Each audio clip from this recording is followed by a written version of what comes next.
आप सभी को नमस्कार एवं जय श्री राम। आज हम बात करेंगे भारत की एक ऐसी स्कीम की जो स्कीम अद्भुत एवं क्रांतिकारी स्कीम है, जिसका नाम है फाइनेंस कमीशन, वित्तीय आयोग। भारत का फाइनेंस कमीशन यानी वित्तीय आयोग के माध्यम से जो पैसा दिया जाता है वो पंचायतों के माध्यम से लोगों तक पहुंचाने का प्रयास होता है। हर 5 वर्ष के बाद वित्तीय आयोग बैठकर बजट तय करता है। पिछले कई वर्षों से इस पैसे का जम्मू कश्मीर में दुरुपयोग किया गया। मैं आपकी जानकारी के लिए बता दूं कि जब तक जम्मू कश्मीर को स्टेट का दर्जा था, यहां पर 14 वित्तीय आयोग लगाए गए। 14th फाइनेंस कमीशन तक पैसा जम्मू कश्मीर को मिला, परंतु भारत सरकार व जम्मू कश्मीर सरकार ने इस पैसे को आम लोगों तक नहीं पहुंचने दिया। 2019 में जब भारत सरकार ने नई पंचायतों का गठन किया तो 14th फाइनेंस कमीशन को पंचायतों के माध्यम से जमीन तक पहुंचाने के लिए काम किया। 14th फाइनेंस कमीशन का पैसा सीधा पंचायत के अकाउंट्स में डाला गया, जिसकी रकम लगभग 1 करोड़, 1.5 करोड़, 2 करोड़, 50 लाख तक की थी।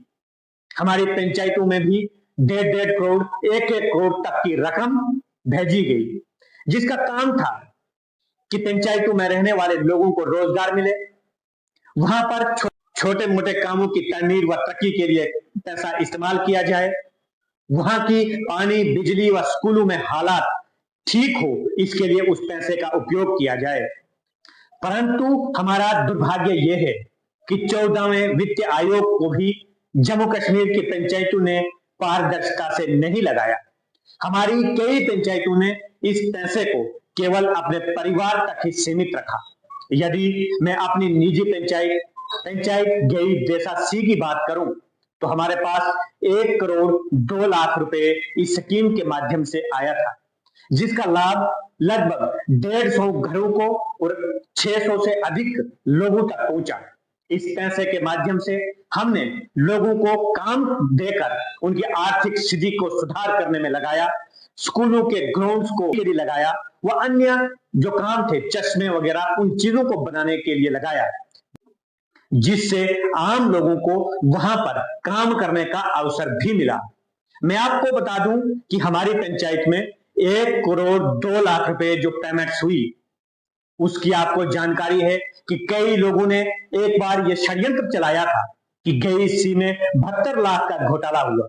मैं आपको बता दूं, मैं आज भी चैलेंज करके कहता हूं कि यदि वो 72 लाख की पेमेंट हुई है, लगभग 100 से अधिक लोगों के अकाउंट्स में हुई है। मैं बताना चाहता हूं कि यदि हमारी पंचायत में 72 लाख की पेमेंट हुई तो बाकी जो पंचायतें हैं उन लोगों ने वो पैसा कहां डाला? उस पैसे का दुरुपयोग करके केवल उन्होंने अपने परिवार को की आर्थिक स्थिति को बढ़ाने के लिए लगाया। मैं जितनी भी पंचायतें हैं उनसे आग्रह करता हूं, उनसे निवेदन करता हूं कि आप जागिए और वहां के जो लोग हैं वो उस पैसे का हिसाब लें, उस पैसे की जांच करें कि आपकी पंचायत का जो पैसा था वो कहां गया, क्या उन लोगों को नहीं मिला। मेरे पास आज भी लोग कई पंचायतों के आते हैं, वो मुझसे कहते हैं आपकी पंचायत में कहा गया है कि 72 लाख रुपए निकाले गए। मैं कहता हूं कि जी बिल्कुल, हमने 72 नहीं, हमने 1 करोड़ 2 लाख रुपए लोगों को दिए हैं।